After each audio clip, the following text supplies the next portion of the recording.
கட்டியா வலிண்ணா தண்ணிப்பா ஆமாம் தண்ணி குடிக்கிற மீன் குடிக்கிறாரா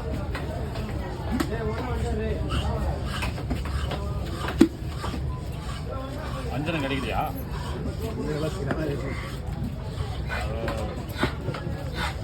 சுரேஷ்க்கு வந்து என்ன பண்ணுற இவ்வளோ பெருசு எடுக்காத ஒரு 3 கிலோ சைஸ் இல்லை 3 கிலோ சைஸ் எடுத்து செவ்வளோ வச்சுட்டு கிளாஸ் பீஸ் போட்டு தரேன் பெருசு பெருசாக நீட்டாக அழகாக போட்டு தரேன் சின்னதாக இருக்குமா அதிலிருந்து வந்து சின்னதுன்னா அந்த சைஸ் ரக்கி அழகாக